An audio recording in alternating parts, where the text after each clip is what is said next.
La soberanía divina, de Charles Spurgeon. No me es lícito hacer lo que quiero con lo mío. Mateo 20:15. El padre de familia dice, no me es lícito hacer lo que quiero con lo mío. Y de la misma manera el Dios del cielo y de la tierra les hace esta pregunta a ustedes el día de hoy. ¿No me es lícito hacer lo que quiero con lo mío? No hay ningún atributo de Dios que sea más consolador para sus hijos que la doctrina de la soberanía divina.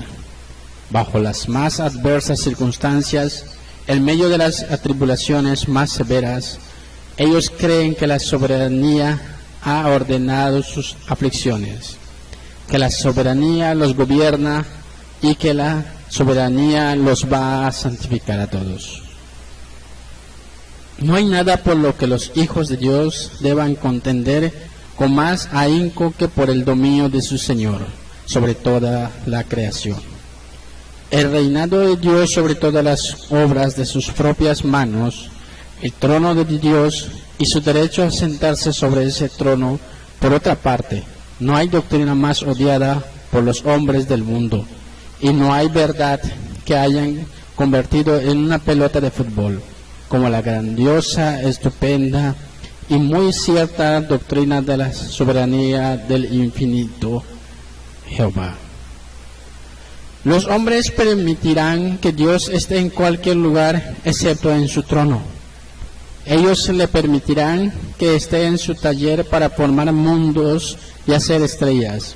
Le permitirán que esté en su casa de caridad repartiendo limosnas y entregando sus tesoros. Le permitirán que sostenga la tierra y mantenga firmes sus pilares, o que encienda las lámparas del cielo, o que gobierne las olas del cielo, que siempre están en movimiento.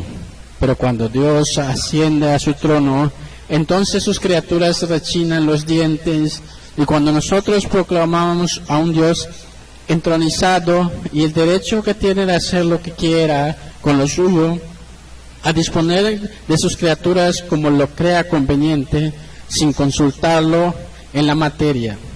Entonces es cuando se burlan de nosotros y somos execrados, y entonces es cuando los hombres prestan oídos sordos a nuestras palabras. Pues el Dios en su trono no es el Dios que ellos aman, lo aman mejor que en cualquier otro lugar de lo que hacen. Cuando Él se sienta en el cetro, en su mano y su corona sobre sus cabezas. Pero nosotros amamos predicar a Dios en su trono. Es el Dios cantando este día, y es el Dios en su trono de quien hablaremos en este sermón.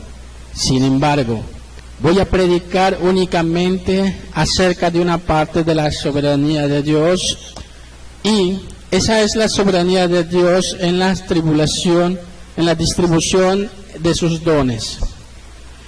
En ese respecto, yo creo que Él tiene el derecho de hacer lo que quiera con lo suyo, y que Él ejerce su derecho. Debemos admitir, antes de comenzar nuestro sermón, algo muy cierto, es decir, que todas las bendiciones, sus dones, y que nosotros no tenemos ni un derecho a ellos por mérito propio. Yo pienso que cualquier mente razonable concederá esto. Y habiendo admitido lo anterior, nos esforzaremos para demostrar que Él tiene un derecho, viendo que esos dones le pertenecen, para hacer lo que Él quiera, para retenerlos por completo si así le agrada, o para distribuirlos si así decide hacerlo, para dárselos a alguno, pero no a otros, para no dárselo a nadie o dárselo a todos, conforme parezca bien a sus ojos. ¿No me es lícito hacer lo que quiero con lo mío? Vamos a dividir los dones de Dios en 5 clases. En la primera clase tendremos los dones temporales. En la segunda, los dones salvadores. En la tercera, los dones honorables. En la cuarta clase, los dones útiles. Y en la quinta clase, los dones consoladores. De todos ellos diremos no me es lícito hacer lo que quiero con lo mío. Entonces, en primer lugar tenemos los dones temporales. Es un hecho indisputable que Dios no ha dado lo mismo a todos los hombres en los asuntos temporales, que Él no ha distribuido a todas sus criaturas la misma cantidad de felicidad o la misma posición en la creación. Hay diferencias. Observen qué diferencias hay en los hombres, en la persona, pues vamos a considerar principalmente a los hombres. Uno nace como Saúl, que del hombro arriba sobrepasaba a cualquiera del pueblo. Otro vivirá toda su vida como Zaqueo, un hombre de corta estatura. Uno tiene un cuerpo escultural y es bello, y otro es débil y está lejos de tener una figura hermosa. ¿A cuánto nos encontramos cuyos ojos nunca se han gozado en la luz del sol? Cuyos oídos nunca han escuchado los cantos de la música y cuyos labios nunca han pronunciado sonidos inteligibles o armoniosos. Camina por la tierra y encontrarás hombres superiores a ti en vigor, salud, figura, y encontrarás otros que son inferiores en estas mismas cosas. Algunos de los de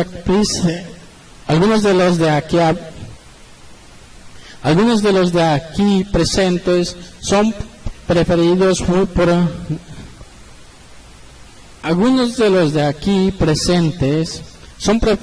muy por encima de sus semejantes por su aspecto físico, y otros caen muy abajo en la balanza y no cuentan con nada con los que puedan llevar a gloriarse en la carne. ¿Por qué Dios ha dado a un hombre belleza y a otro no se la ha dado? A uno no le ha dado todos sus sentidos, mientras que a otros solo unos cuantos.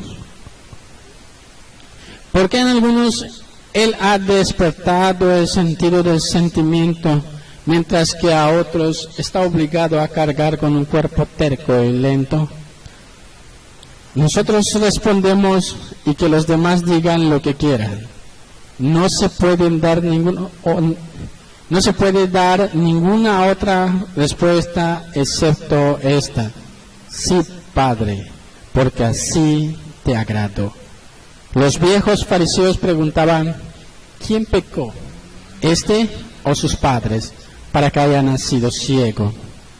Sabemos que no fue causa del pecado de sus padres, ni del pecado del hijo que haya nacido ciego, o que otros hayan sufrido desgracias similares, sino que Dios ha hecho como ha querido en la distribución de sus beneficios terrenales, y así ha dicho al mundo: ¿no me es lícito hacer lo que yo quiera con lo mío?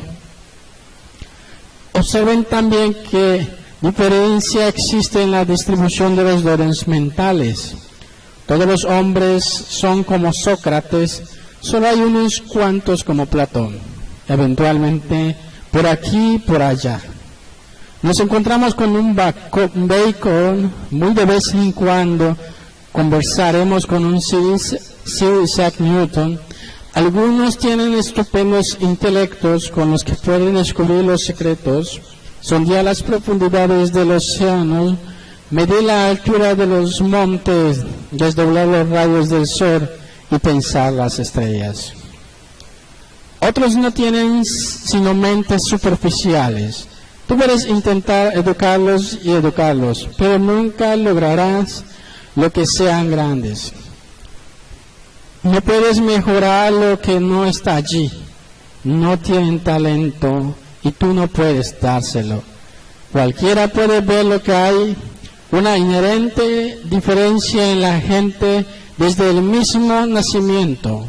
Algunos con tan solo un poco de educación sobrepasan a quienes han recibido una preparación elaborada. Tenemos a dos muchachos educados en la misma escuela, enseñados por el mismo maestro y que se han aplicado a sus estudios con la misma diligencia, pero uno de ellos destacará por encima del otro. ¿Por qué ocurre esto? Porque Dios afirma su soberanía tanto sobre la mente como sobre el cuerpo. Dios no nos ha creado iguales, sino que ha diversificado sus dones. Un hombre puede ser tan elocuente como Whitfield, otro tartamudo, aunque solo hable 3 palabras en su idioma natal. ¿Qué es lo que ocasiona estas tremendas diferencias entre los hombres? Respondemos que debemos referirlo todo a la soberanía de Dios, que hace como quiere con lo suyo.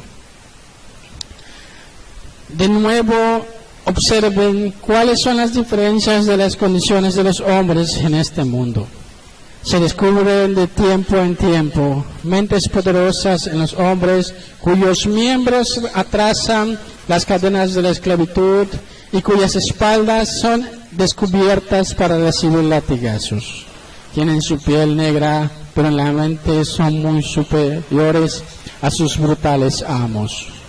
De la misma manera también en Inglaterra descubrimos hombres sabios que a menudo son muy pobres y hombres ricos que con frecuencia son ignorantes. Y vamos, uno viene al mundo para ser cubierto de inmediato con púrpura imperial. Otro solamente podrá usar las humildes ropas del campesino. Uno habita en un palacio y tiene una mullida cama para reposar, mientras que otros difícilmente encuentran un lugar de descanso y nunca poseerán una cubierta más suntuosa que la paja de su propia choza. Si nos preguntamos la razón de esto, la respuesta todavía es: sí, Padre, porque así te agradó. Y así de otras maneras, al pasar por la vida, ustedes observarán cómo se manifiesta la soberanía. A un hombre Dios le da una larga vida y buena salud, de tal forma que escasamente conoce lo que es un día de enfermedad, mientras que otro se tambalea y encuentra una tumba casi a cada paso. Y temiendo a la muerte, siento que se muere 1000 veces. Un hombre, aún en su extrema vejez, como Moisés, tiene un ojo vigoroso. Y aunque su cabello sea gris, él se mantiene tan firme sobre sus pies como cuando era joven en la casa de su padre. Nuevamente preguntamos cuál es la causa de esa diferencia. Y la única respuesta adecuada es que es el efecto de la soberanía de Jehová. Encontrará también que algunos hombres son arrancados en la flor de su vida, apenas en la mitad de sus días, mientras que otros alcanzan los 70 años y más. Uno parte antes de haber cubierto la primera etapa de su existencia, y otros ve que su vida se alarga tanto que se convierte en una carga. Estoy convencido que debemos atribuir la causa a todas estas diferencias en la vida al hecho de la soberanía de Dios. Él es soberano y rey, y no hará lo que quiera con lo suyo. Vamos a dejar este punto, pero antes de hacerlo, debemos detenernos un instante para determinar la reflexión sobre él. Oh tú, que has recibido el don de una noble figura, de un hermoso cuerpo, no te jactes de ello, pues tus dones te vienen de Dios. Oh no, te gloríes, pues si tu gloria te vuelves feo en un instante. Las flores no se jactan de su belleza, ni tampoco los pájaros cantan a su plumaje. No sean vanas, hijas de la belleza, ustedes, hijos, no se exalten por su hermosura. Y oh, ustedes, hombres de poder y de intelecto, recuerden que todo lo que tienen es otorgado por un soberano Señor. Él ciertamente creó, Él puede destruir. No hay muchos pasos que separen al más poderoso intelecto del idioma más desválido. El pensamiento profundo casi toca la locura. Tu cerebro puede ser transformado en cualquier momento y estarías condenado desde ese momento a vivir como un loco. No te jactes de todo lo que sabes, pues aún el pequeño conocimiento que tienes te ha sido dado. Por tanto, digo, no te exaltes por encima de toda medida, sino que usa lo que Dios te ha dado para el servicio de Dios, pues es una dádiva real y no debes despreciarla. Pero si el soberano Señor te ha dado un talento y nada más, no lo escondas en una servilleta, sino que úsalo bien y entonces puedes suceder que Él te dé más. Bendice al Señor porque tienes más que otros y dale gracias porque te ha dado menos que otros, pues tú tienes menos que acarrear sobre tus hombros, y entre más ligera sea tu carga, menos motivo tendrás para gemir mientras prosigues tu camino hacia una tierra mejor. Entonces bendice a Dios si tú posees menos que tus semejantes y contempla su bondad tanto en retener como en el dar. Hasta este momento la mayoría estará de acuerdo con lo que hemos dicho, pero cuando llegamos al segundo punto, los dones salvadores, habrán muchos que ya no estarán de acuerdo, ya que no pueden aceptar nuestra doctrina. Cuando aplicamos esta doctrina concerniente a la soberanía divina, a la salvación del hombre, entonces vemos que los hombres se levantan para defender sus pobres semejantes a quienes consideran como perjudicados por la predestinación de Dios. Pero no ha sabido de alguno que se hace para defender al diablo. Y sin embargo, yo creo que si algunas criaturas de Dios tienen un defecto de quejarse de sus tratos, son los ángeles caídos. Por su pecado fueron arrojados del cielo de inmediato, y no podemos leer en ningún lado que alguna vez se les haya enviado algún mensaje de misericordia. Una vez echados fuera, su condenación fue sellada, mientras que a los hombres se les dio una tregua, la redención fue enviada a su mundo, y un gran número de ellos fue elegido para vida eterna, porque no conceder con la soberanía tanto en un caso como en el otro. Decimos que a Dios ha elegido al pueblo escogido de la raza humana y su derecho de hacer esto es negado. Pero yo pregunto, ¿por qué no se discute igualmente el hecho de que Dios haya elegido a los hombres y no a los ángeles caídos? ¿A su justicia entra la elección? Si la salvación fuera un asunto de derecho, ciertamente los ángeles tenían tanto derecho como los hombres. ¿Acaso no estaban colocados en una dignidad superior? ¿O acaso pecaron más? Creemos que no.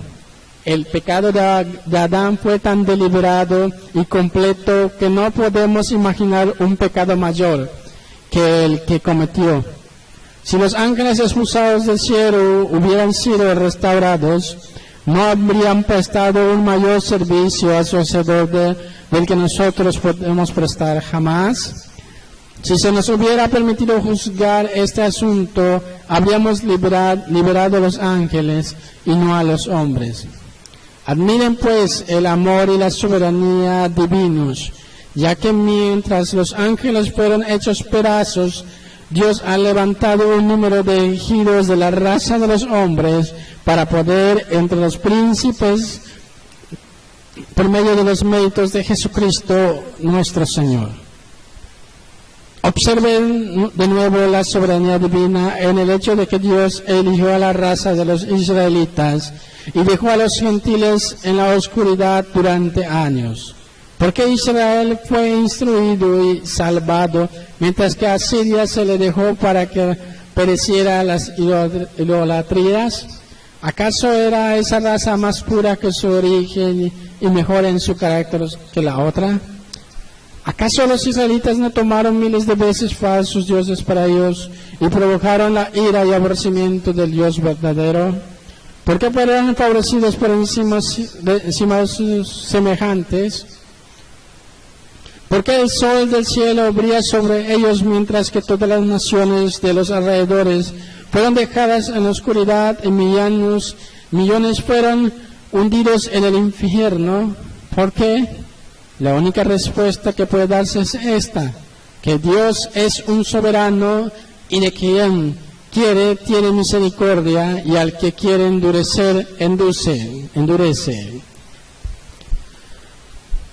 Y ahora también, porque Dios nos ha enviado su palabra mientras que en una multitud de personas permanece todavía sin su palabra. Porque cada uno de nosotros viene al tabernáculo de Dios domingo tras domingo, gozando del privilegio de escuchar la voz del ministerio de Jesús, mientras que otras naciones no han sido bendecidas de esta manera. ¿Acaso Dios no pudo haber hecho que la luz resplandeciera en las tinieblas allí igual que aquí? ¿No hubiera podido Él, si así lo hubiera querido, haber enviado mensajeros ligeros como la luz para proclamar su evangelio por toda la tierra? Podía haberlo hecho si hubiera querido. Como sabemos que no lo ha hecho así, nos inclinamos en mansedumbre, confesando el derecho que Él tiene de hacer lo que quiera con lo suyo. Pero permítame que recalque la doctrina una vez más. Contemplen cómo Dios despliega soberanía en la que de la misma congregación, entre quienes escuchan el mismo ministerio y oyen la misma verdad, uno has tomado y el otro es dejado, porque es que para una de las personas que me escucha y que sienta en aquella banca, y para su hermana que está sentada a su lado, el efecto de la predicación es diferente. Ellas han sido alimentadas sobre la misma rodilla, han sido mecidas en la misma cuna, educados bajo el mismo sistema, oyen al mismo ministro con la misma atención.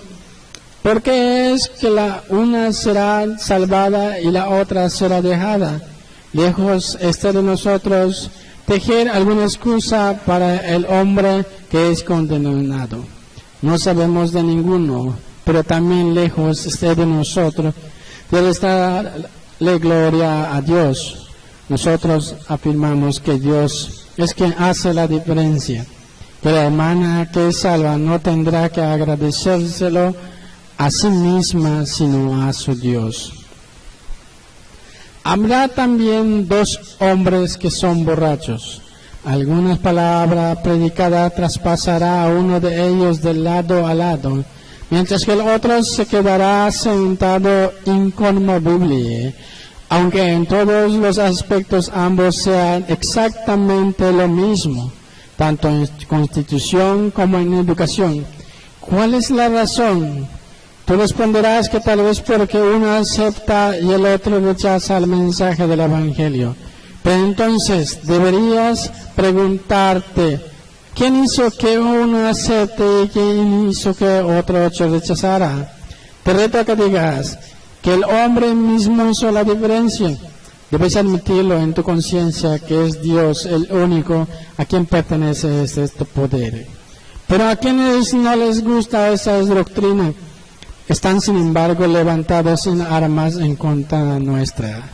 Y ellos se preguntan, ¿cómo puede Dios en justicia hacer tanta excepción entre los miembros de su familia? Supongan que un padre tiene cierto número de hijos y que a uno de ellos diera todos sus favores y a los demás los dejara sumidos en la miseria. ¿No diríamos nosotros que se trata de un padre duro y cruel? Yo respondo que así es, pero los casos no son los mismos. No es un padre con quien tienes que tratar, sino con un juez. Tú dices que todos los hombres son hijos de Dios. Te exijo que demuestres eso. Yo nunca he leído en la Biblia, yo no me atrevo a decir, Padre nuestro que estás en los cielos. mientras no sea regenerado, no puedo deleitarme en la paternidad de Dios para conmigo mientras no sepa que soy uno con Él y coheredero con Cristo. No me atrevo a reclamar la paternidad de Dios siendo un hombre sin regenerar. No se trata de una relación de padre e hijo, pues el hijo tiene un derecho sobre su padre, sino de rey y súbdito, y siquiera una relación tan elevada como esa, pues hay un derecho entre el súbdito y el rey. Una criatura pecadora no puede argumentar algún derecho sobre Dios, pues eso equivaldría a que la salvación sea por obras y no por gracia. Si los hombres pudieran merecer la salvación, entonces salvarlos sería únicamente el pago de una deuda, y no les estaría dando nada más de lo que debería. Pero nosotros afirmamos que la gracia estable diferencias para que lo que sea verdaderamente gracia. Pero algunos preguntarán, ¿acaso no está escrito a cada uno les ha dado medida de gracia para provecho? Si a ustedes les gusta repetir esa maravillosa cita que a menudo se me viene a la cabeza, pueden hacerlo, pues no es una cita de la Escritura, a menos que fuera de una edición arminiana. El único mensaje que se asemeja de alguna manera a esto se refiere a los dones espirituales de los santos, y únicamente de los santos. Pero yo afirmo que, admitiendo la suposición de ustedes, si a cada uno le es da una gracia particular para que sea realmente provechosa, pues, ¿qué entienden ustedes por gracia que sea provechosa? Yo puedo entender los adelantos del hombre en el uso de la gracia perfeccionada, pero no puedo entender una gracia perfeccionada y usada por el poder del hombre. La gracia no es algo que yo uso, la gracia es algo que me usa a mí, pero la gente habla de gracia como si fuera algo que ellos pueden usar, y no como una influencia que tiene poder sobre ellos. La gracia no es algo que yo pueda perfeccionar, sino algo que me perfecciona, que me emplea, que obra en mí, y que la gente hable lo que quiera acerca de la gracia universal. Todo es absurdo, no existe tal cosa ni puede existir. Pueden hablar correctamente de bendiciones universales, ya que vemos que los dones naturales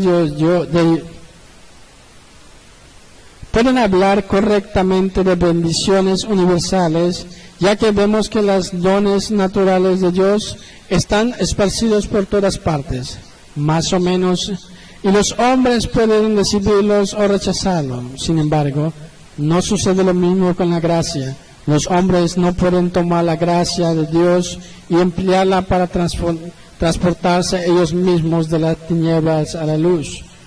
La luz no viene a las tinieblas diciendo, úsame, sino que la luz viene y ahuyenta las tinieblas. La vida no viene al hombre que está muerto diciéndole, úsame y ser restaurado a la vida, sino que viene con un poder propio y restaura la vida. La influencia espiritual no viene a los huesos secos diciéndoles, usen este poder y revístanse de carne, sino que viene y los reviste de carne. Y las obras está hecha, la gracia es algo que viene y ejerce una influencia sobre nosotros.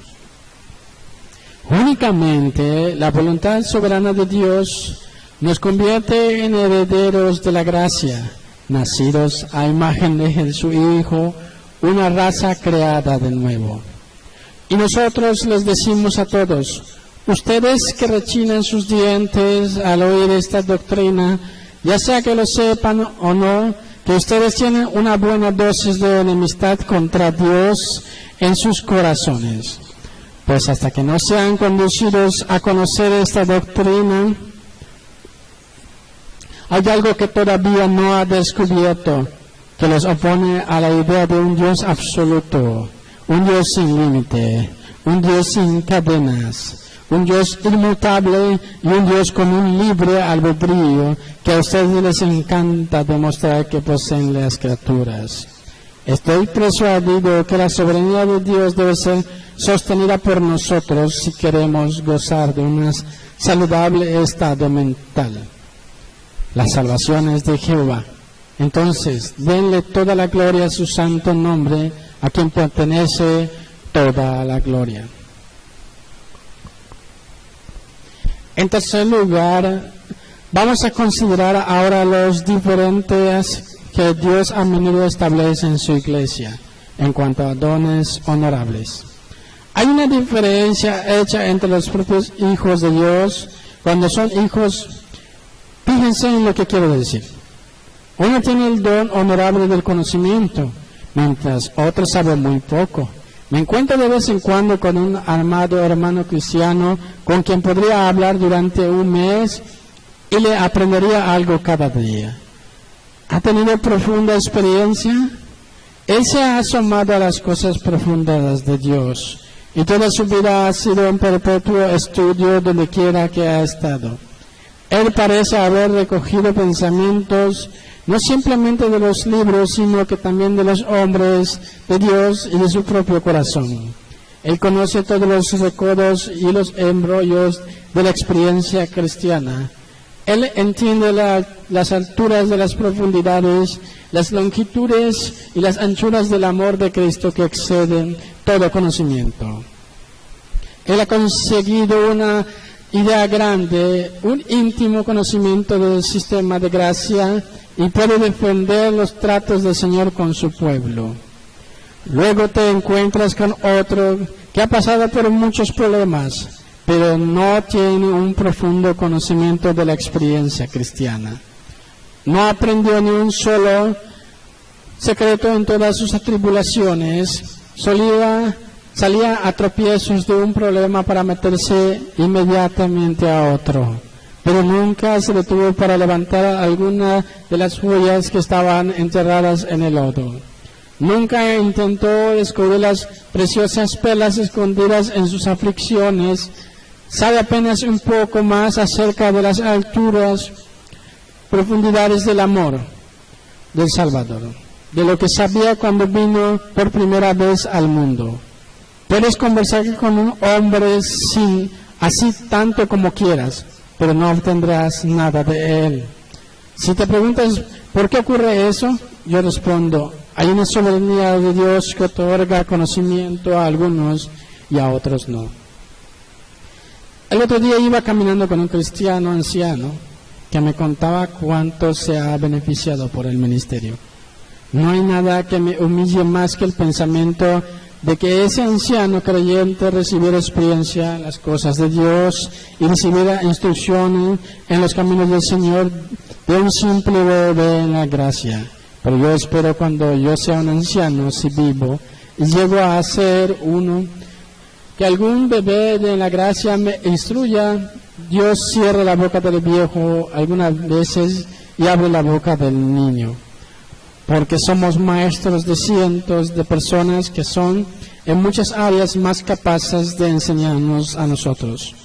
La única respuesta que podemos encontrar a esta soberanía es la soberanía divina, y debemos inclinarnos ante ella, pues, ¿acaso no tiene Él el derecho de hacer lo que quiera con lo suyo? En lugar de envidiar a los que tienen el don de conocimiento, deberíamos procurar obtenerlo si es posible, en lugar de sentarnos a murmurar diciendo que no tenemos más conocimiento. Debemos recordar que el pie no puede decirle a la cabeza, ni la cabeza al pie, no tengo necesidad de ti, pues Dios ha dado talento a todos conforme Él ha querido. De nuevo observen al hablar de dones honorables, que no solo el conocimiento, sino también el servicio es un don honorable. No hay nada más honorable para un hombre que el oficio del diaconado. o ministro. Nosotros agradecemos nuestro oficio, pero no nos engrandecemos a nosotros mismos. Sostenemos que no hay nada que dignifique más un hombre que el ser nombrado para un oficio en una iglesia cristiana. Yo prefiero ser un diácono de una iglesia que ser alcalde de una ciudad de Londres. Yo considero que ser un ministro de Cristo es un honor infinitamente más elevado que cualquier honor que el mundo pueda otorgar. Mi púlpito es para mí más deseable que un trono y mi congregación es un imperio lo suficientemente grande, un imperio ante el cual los imperios de la tierra se reducen a nada en cuanto a la importancia eterna. ¿Por qué envía Dios por el Espíritu Santo un llamamiento especial a un hombre para que sea ministro y pasa por alto a otro? Hay otro hombre más dotado tal vez, pero nosotros no nos atrevemos a ponerlo en un púlpito porque él no tiene un llamado especial. Lo mismo sucede con el diaconado. El hombre que todos piensan que es el adecuado para ese oficio es pasado por alto y otros es elegido. Hay una manifestación de la soberanía de Dios en sus nombramientos para los diversos oficios. El poner a David en un trono, al convertir a Moisés en líderes de los hijos de Israel a través del desierto, al elegir a Daniel para que estuviera entre los príncipes, al elegir a Pablo para que fuera ministro de los gentiles y a Pedro para que fuera el apóstol de la circuncisión. Entonces, ¿qué no tiene el don de un servicio honorable? Deben aprender la grandiosa verdad contenida en las preguntas del Señor. ¿No me necesito hacer lo que quiera con lo que es mío? Hay otro don honorable, el don de la expresión, la elocuencia. Tienen mayor poder sobre los hombres que todos los demás dones. Si un hombre quiere tener poder sobre la multitud, debe buscar tocar sus corazones y encadenar sus oídos. Hay hombres que son semejantes a vasijas llenas de conocimiento hasta el borde, pero que no tienen los medios para transmitir ese conocimiento al mundo. Ellos poseen todas las gemas de saber, pero desconocen cómo engarzarlas en el anillo de oro de la elocuencia. Pueden contar las flores más bellas, pero no saben cómo tejerlas en una dulce guirnalda para presentarlas al ojo del admirador. ¿Cómo es esto? Nuevamente decimos que la soberanía de Dios está desplegada aquí en la distribución de los dones honorables. Aprende aquí, oh hombre cristiano, si tú tienes dones a arrojar el honor de ellos a los pies del Salvador. Y si no los posees, aprende a no murmurar. Recuerda que Dios es igualmente bondadoso cuando retiene como cuando distribuye sus favores. Si alguien de ustedes es exaltado, que no se envanezca. Si alguien es humillado, que no sea despreciado. Pues Dios ha dado a cada vasija a medida de gracia. Sírvale cada uno según su medida y adore al Rey del cielo que hace lo que quiera. En cuarto lugar, notamos el don de utilidad. A menudo he hecho mal al censurar a mis hermanos ministros por no ser útiles. Le he dicho a alguno: tú podrás haber sido tal útil como yo si hubieras sido diligente, pero seguramente hay otros que todavía son muy diligentes y más eficientes y que trabajan de manera constante, pero con muy poco efecto. Y por lo tanto, permítame retirar mi acusación y en lugar de eso afirmar que el don de la utilidad es el resultado de la soberanía de Dios. No está en el hombre ser útil, sino que es de Dios hacer al hombre útil. Nosotros podremos trabajar con toda nuestra fuerza, pero únicamente Dios puede hacernos útiles. Podemos desplegar todas nuestras velas cuando sopla el viento, pero no podemos hacer que sople el viento. La soberanía de Dios es vista también en la diversidad de los dones ministeriales. Te acercas a un ministro y eres alimentado con abundancia de alimento del bueno. Y el otro ministro no da lo suficiente ni para alimentar a un ratón. Tiene abundancia de censura, mas no tiene alimento para el Hijo de Dios. Otro puede consolar al Hijo de Dios, pero no puede reprender al rebelde. No tiene suficiente fuerza mental para dar esos azotes, que son necesarios algunas veces. ¿Y cuál es la razón? La soberanía de Dios. Uno puede blandir el martillo, pero no podría sanar a un corazón quebrantado. Si llegara a intentarlo, vendría a tu mente la imagen de un elefante tratando de sanar un hilo, de insertar un hilo en una aguja. Un hombre así puede reprender, pero no puede aplicar aceite y vino en una conciencia herida. ¿Por qué? Porque Dios no le ha dado ese don. Hay otro que siempre predica sobre la teología práctica y muy raramente se refiere a temas doctrinales. Otro es todo doctrina y no puede predicar mucho acerca de Jesucristo y el crucificado. ¿Por qué? Dios no le ha dado el don de la doctrina. Otro siempre predica a Jesús bendito, Jesús, hombres de la escuela de Harker, y muchos dicen, ellos no nos dan suficiente experiencia. Ellos no se internan en la profunda experiencia de la corrupción que aflige a los hijos de Dios. Pero nosotros no les echamos la culpa por esto.